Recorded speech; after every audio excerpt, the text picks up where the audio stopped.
Hello. There's a lot going on right now in the background here. This is a video episode. If you have not um, looked at your screen on Spotify, it'll also be up on YouTube. But yes, we are in my office slash closet, I guess you could call it. And right there is my cat. He will probably be making more of an appearance. And I think I hear the second one in here too. So like I mentioned, a lot going on in here right now. I really like doing these video episodes. I think it's more personal. I don't always have the opportunity to set up a video environment, and this probably isn't even considered a video environment, but this is what we have today. I wanted to record an episode while I was motivated to do it because if I lose the motivation, who knows when I'll do it again. Also, if I'm not making direct eye contact with you, it's because I am watching myself in this video and looking at all of this stuff in this room that I felt vulnerable enough to share with you. So let me give you the tour. This here is a weighted hula hoop that I bought maybe 4 years ago and used maybe a maximum of 4 times.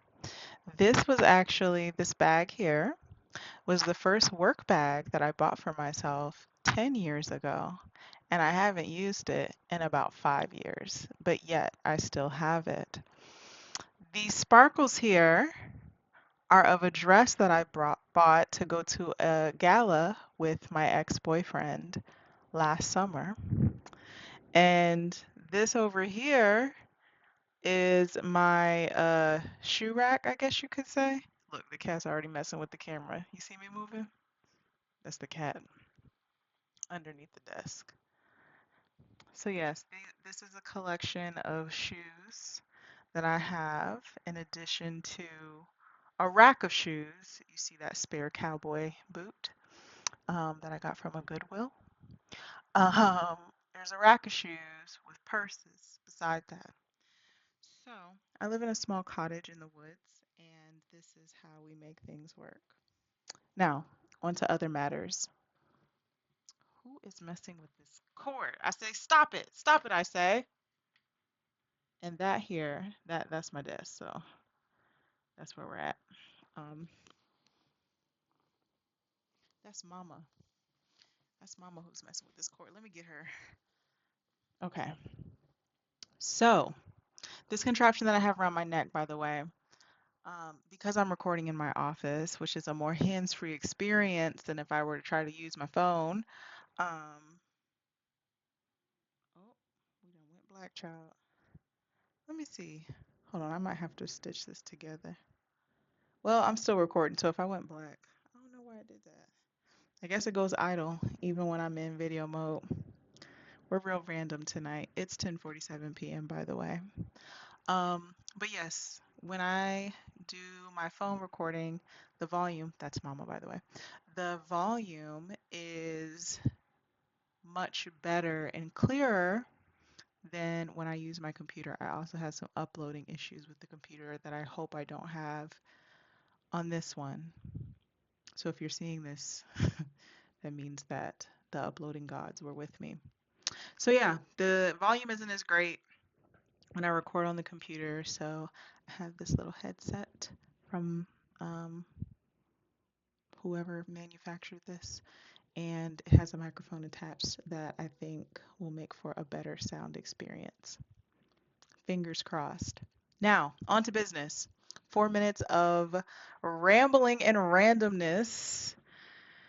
And now on to the actual update. Things are good. So I've decided to classify this period in my life as a spiritual sabbatical, meaning that the universe has decided that I needed a break and I needed to heal and I needed to realign with what my purpose is in life because I was off track.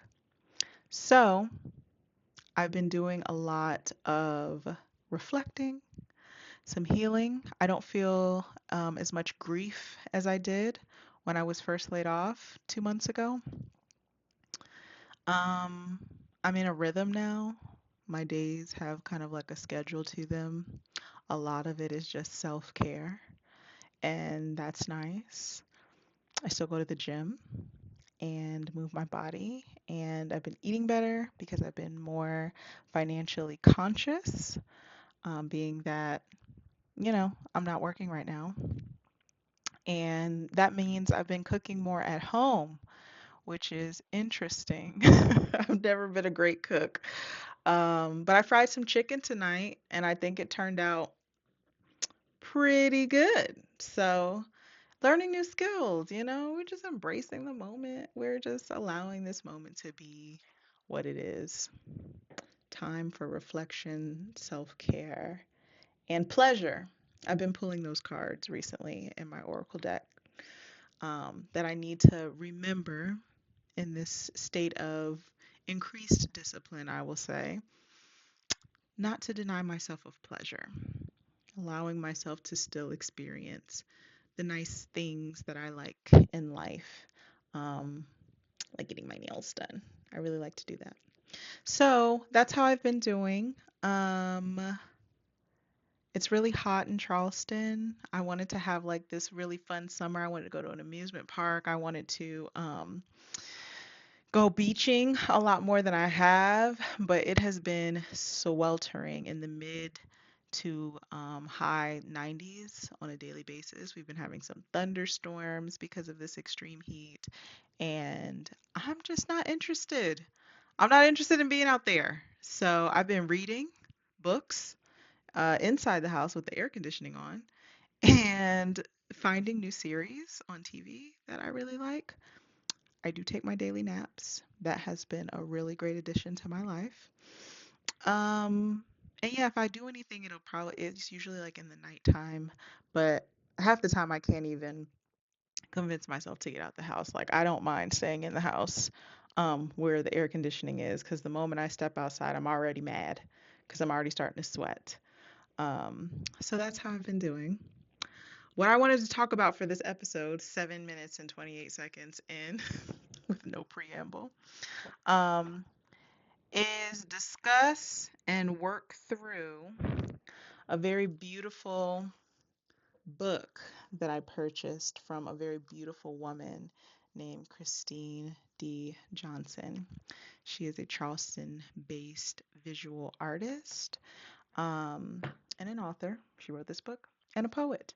And I met her at an event where she made me cry because her words were so touching. So I ended up buying her book, went out to dinner with her, got to ask her some awesome introspective questions about her work. And now I am actively working through her book. So it's The Art Journey to Inner Peace. It's all about finding peace. And she features beautiful art and poetry through the book. So if you want one, definitely go to her Instagram. Her name's Christine D. Johnson. I really believe that her Instagram is the same, but I'll put it in the description. And get your copy because this is a really gorgeous book, and there was a lot of intention baked into this book. And what's the word? Inexhaustible. Like I've read through I haven't read through the whole book because it's just so many layers, right? And I don't want to rush through it. But I read through a good portion of it and I keep rereading the sections over and over again, and I still feel like there's just so much work to be done in kind of going through the journey of finding peace.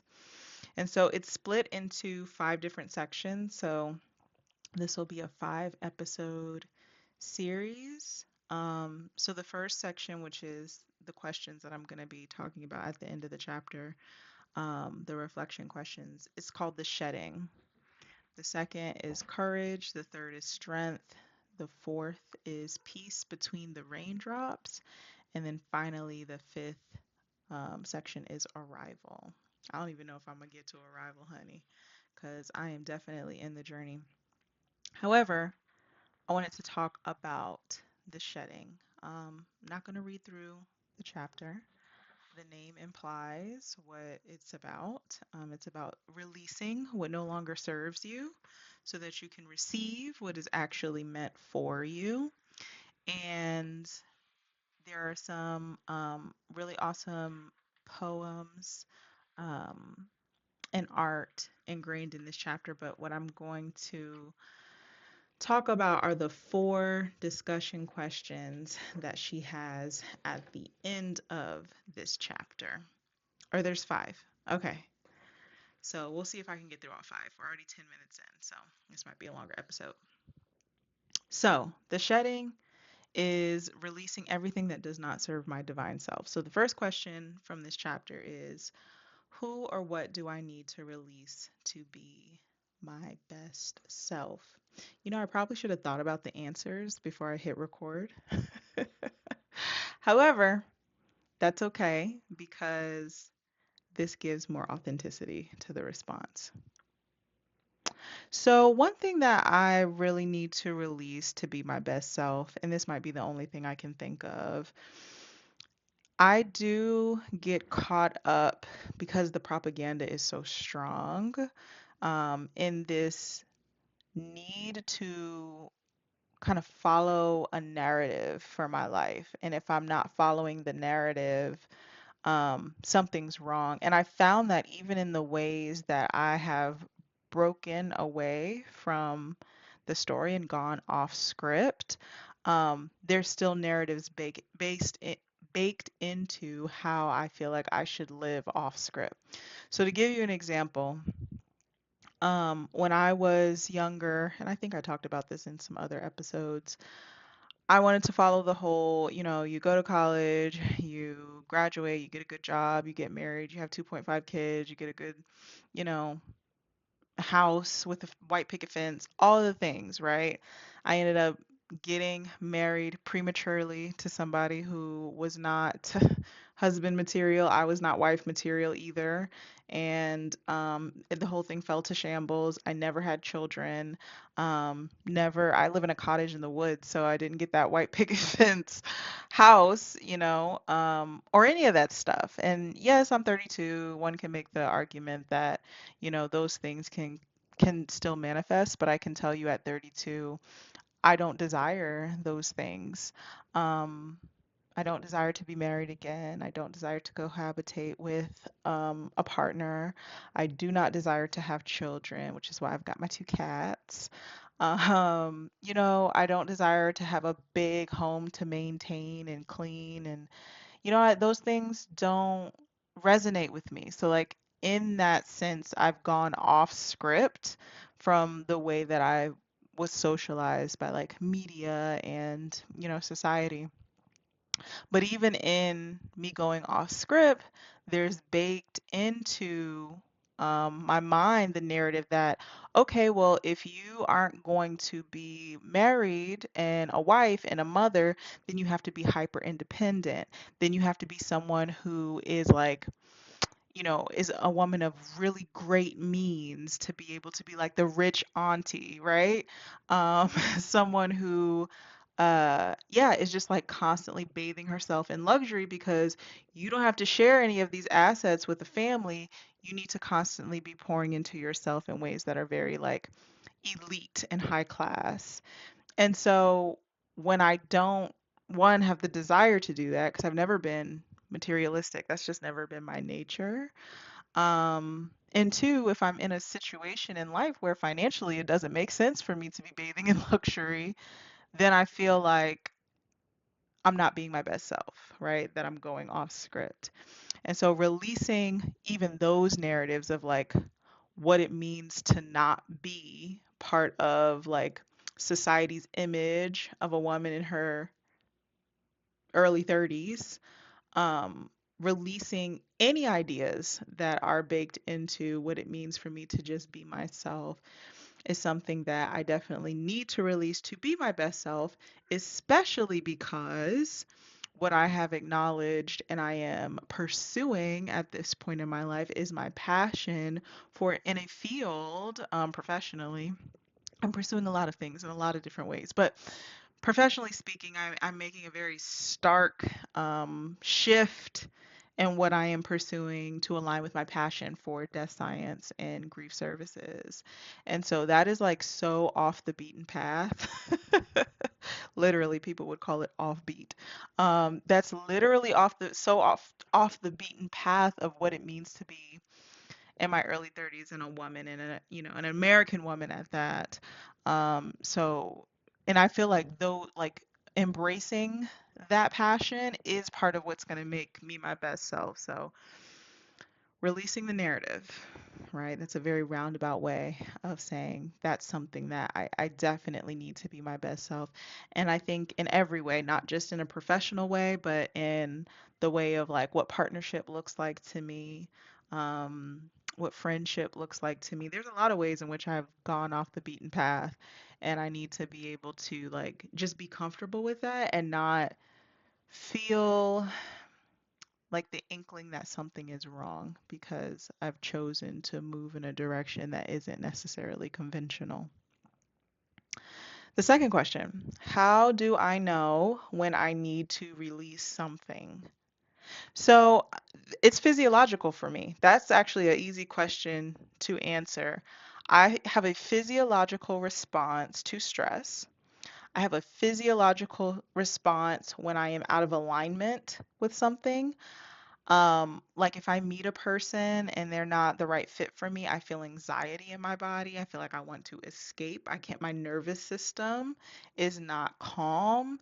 So those are all signs. And I think the sad part is that I experience all of those physiological things to the nth degree in many relationships and, my prior job and the job before that. And a lot of that experience was never like a red flag for me to stop and maybe change directions or look for something different. It was always, well, I need to just kind of gain the strength to overcome, especially when it comes to like a professional capacity. It was always like, I don't have time, I don't have the privilege to just, give into how I feel. I have to keep moving because that's the way that society works until my body completely shut down on me, which actually happened. So, yes, those are the signs that I know I need to release something. And I'm grateful that I'm in a space where I can kind of redesign some aspects of my life to where I can select the things that like I actually want to receive and reject the things that I know I need to release that I have held on to in the past. The third question, what am I afraid of releasing and why? That's a difficult one. What am I afraid of releasing and why? I think something that I'm afraid of releasing. So, baked into this narrative that I have adopted from society is also the narrative that I have created internally for myself. And it's not a narrative that's based off of what other people want, it's just a narrative based off of what I want, the things that I have learned about myself that I like, the type of life that I want to live, the type of experiences that I enjoy having. Um, I'm afraid of releasing that, and I guess the question is like, why would I have to release that, right? But I think in life, what I'm learning, even in this season of my life, is that sometimes things look different. Sometimes things change in ways that you don't anticipate, in ways that maybe you don't like. And those are temporal changes. Sometimes things need to change to show you things that you like that you didn't know that you liked. But if my life were to change in a way where I did not have the access to do the things that I like, i.e., go to the orchestra shows downtown, go to the concerts of my favorite artists, take my solo trips, um, do those types of things. If for whatever reason I had to put that on pause, that would make me afraid because then I just don't want to get into a space where it's like I hate my life and I'm just kind of shouldering through. the experience of life. I've been there before. I know what it's like to not have any joy in life. I've spoken very candidly on this podcast about my struggles with depression over the years. I know what it's like to have anhedonia, which is the experience of not receiving pleasure from anything. And it's not a fun place to be. So I'm afraid of releasing, how would I articulate that? I'm afraid to release the ideas of what I think are best for my life and what will make me the most happy. Because perhaps the universe is bringing me things that I would have never thought would make me happy that are going to actually make me my happiest. Does that make sense? I hope that makes sense. We're 20 minutes in. Let's keep going. Question 4. How do I release negativity? I'm someone who likes to stir. I'm a Scorpio. So, I can be a little vengeful. Not necessarily in deed, but in spirit. And yeah, I tend to harp on things for a while. And it's not a trait that I necessarily am proud of or enjoy. It's actually quite frustrating that, like, sometimes I just can't let shit go, you know? But eventually I do, but it just takes a while. So, how I release negativity, I try to rationalize myself through it. Like, okay, Tia, is this really a big deal? Is this going to be a big deal in 5 days, 5 months, 5 years? And just like give it some context, make the problem, probably a lot smaller than it really is. Um, and then I think it's also important to move through it. So sometimes, like when I'm just sitting and I'm still, it's easier for me to ruminate through my thoughts because, like, I'm still, that there's nothing else really going on. But if I'm moving my body, I'm moving around, I'm doing things, I'm, going to different events, it's like a little easier to move through it because now I'm like giving myself some outside stimulation that's just kind of taking my mind to outside places. And I think that negativity also doesn't always have to be what someone has done to you, or like an external experience. It can also be an internal experience of just having negative thoughts about yourself. And I have been, as of late, I'm in therapy. Well, yeah, well, I was in therapy until my benefits end at the end of this month, but I'll be picking that up with my next job, my new benefits. But in the therapy that I've had, my monthly therapy, we talk a lot about just giving fair weight to both possibilities of the situation. So in the same way that things can go to shit, everything could also work out. In the same way that you think everything is going to be so bad, everything could also be all good. And so just giving weight to that and being fair, I think, is how I'm able to release negativity. And just like, even if the answer isn't yes per se, like if there's a negative thought I have and it's like, I feel like the answer is going to be doom and gloom, also thinking like, well, even if the worst happens, there's still other options available. There's still, life goes on. So that's how I release negativity. Last question. What part of my journey requires that I go alone? This is one of the questions that I asked Christine when I met with her for dinner. I think it was about a month ago, maybe a few weeks ago. And I'm still trying to figure out what this answer is for me. I think a lot of it is because I am someone who's alone quite frequently. I live alone. I like traveling alone. I go to events alone. Excuse me, there are other people there, but I usually go by myself to a lot of places. I'm just like, I am your quintessential only child, like very okay with being by myself. It's very natural to me. So when I talk about what part of my journey must I go alone, I'm like, the whole journey has been alone. The whole thing. That's the part that I have to go alone. The whole thing. But no, seriously, I feel like right now in this spiritual sabbatical where I am like redefining what work looks like to me, redefining what like a life balance looks like to me. I have to kind of go at that alone because only I know what feels good. Only I know kind of what my desires are. And like I said, they're very offbeat. And so there's not a lot of example within like my circle, my proximal circle of what a death science career looks like, or a grief services career looks like. So I'm having to kind of build that up by myself and figure out like what kind of makes sense um, along the way. And I I had a lot of feedback like in the building of my career thus far, and it's kind of led me to this place of ultimate dissatisfaction. So I think that going alone in this restart is just really important for me to make sure that wherever I land is actually where I want to be and where I feel like I'm supposed to be, even more importantly. So that is all 5 questions. Not too bad. 26 minutes.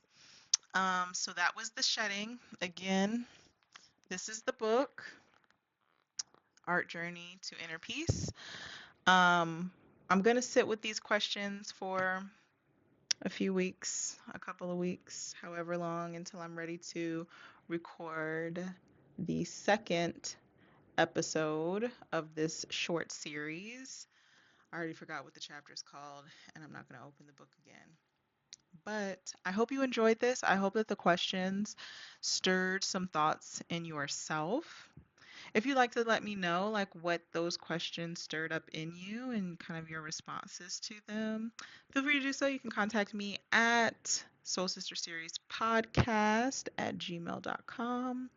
You can also comment on Spotify, I believe. You can comment on YouTube, or you can follow me on my personal page at Tia LB with 2 E's and send me a DM. Just please in that DM let me know that you came from Soul Sister, or else I'm not going to accept you because I don't accept strangers, and I have a private page, but I don't consider you a stranger. You are a friend and I am your soul sister.